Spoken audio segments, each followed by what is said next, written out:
Hello mga karaki, good morning.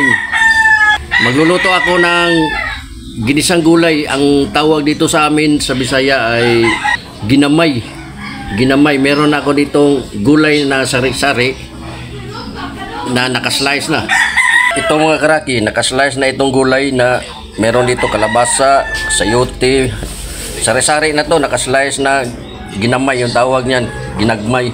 Tapos meron ng mga lamas o ricados at saka itong karning baboy nakahiwa na.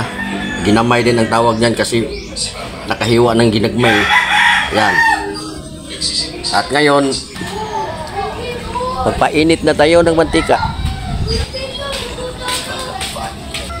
At mag-umpisa na tayo maggisa. Ayan mga karaki, panoorin nyo lang ang video mga karaki hanggang sa dulo.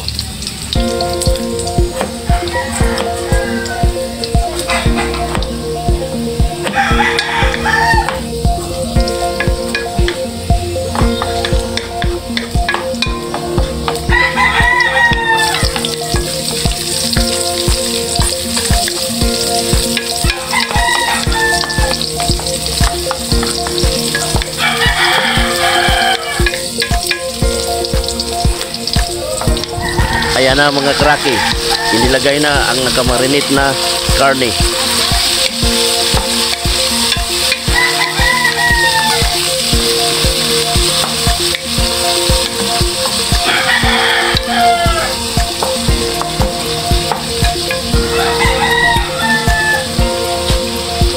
Takpan at simmer muna natin yan mga 5 minuto para ma-absorb ang minarinate sa karning baboy.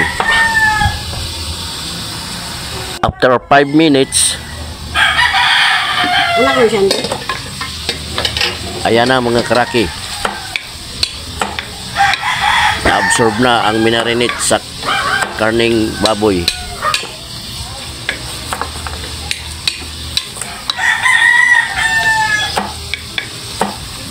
Lagyan natin ng tubig para papalambot.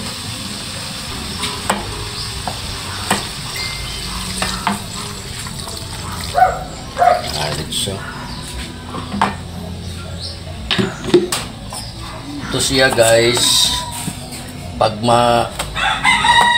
anong tawag yan, ano yung tubig pe? Ubas? Pag matuyo na. Pag kumunti na yung tubig, yung sabaw, malambot na yung karne, kaya dinamihan mo na para pag kumunti na yung sabaw, medyo matutuyo na siya, malambot na yung karne, saka ilagay yung gulay. Yan.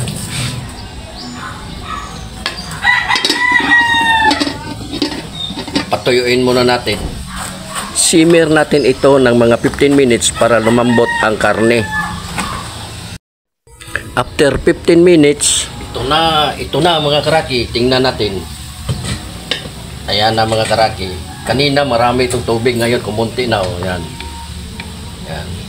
Tapos pag kumunti na yung tubig, ito medyo malambot na itong karne. Yan. Yan.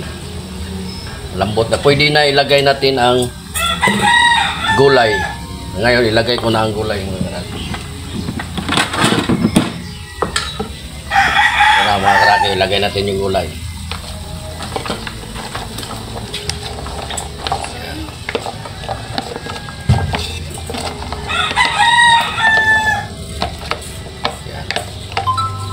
Madali lang ito lumambot ang gulay mga karaki. Ayan. Ito na, nalagay na yung gulay. Haluin muna natin. Ayan. Tapos yan mga karaki, nakamarinate na to kanina yung yung karne. Dagdagan natin kunti ng asin kasi may gulay na eh. Ito, lagyan natin ng asin.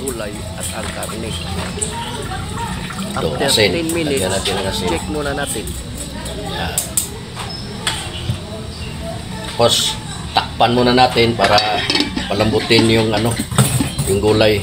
Yan. Mga 10 minutes din natin isimmer yan para lumambot ang gulay at ang karne. After 10 minutes, check muna natin. Ito na mga karaki, Mga 10 minuto natin ito pinapakuluan dito. Silipin natin kung malambot na ba ang gulay mga karaki. Yan, ito na. Yan, malapit na. Medyo malambot-lambot na ang gulay. Ngayon, ilagay natin ng yung oyster sauce. Yan, lagyan natin para lalong masarap ang ating ginamay Bisaya version.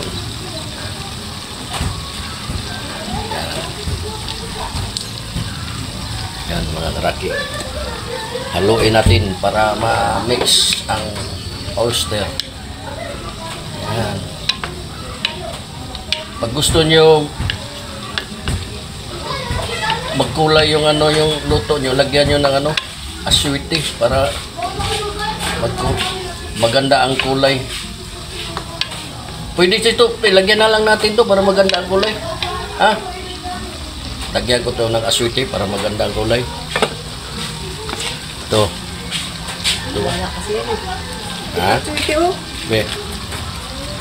Okay, ikaw na maglagay. Lawson.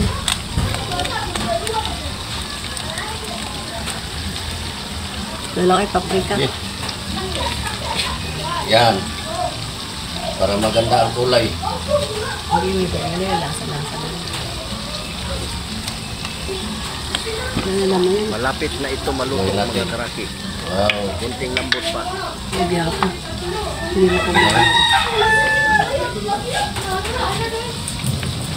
mapagagaw.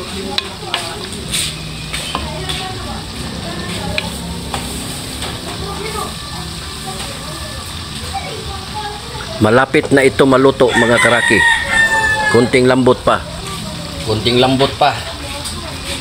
Kunting lambot pa.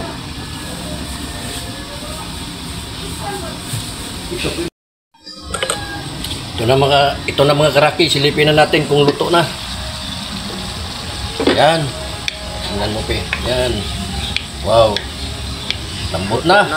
Lambot na ang gulay at ang karne malambot na rin. Ibig sabihin, luto na. Yan, luto na yan mga karaki. Yan, luto na. Tapos ay ano mo. Yan, luto na. Ang ating ginamay. Sige, anuhin mo, pe. Kumita na. Ka. Dito na lang Yan, luto na yan. yung mga karaki. Luto na ang ating ginamay Bisaya version. Ito na, luto na. Ilipat na natin. Yan. Ayan na mga karaki. Luto na ang ating ginamay Bisaya version.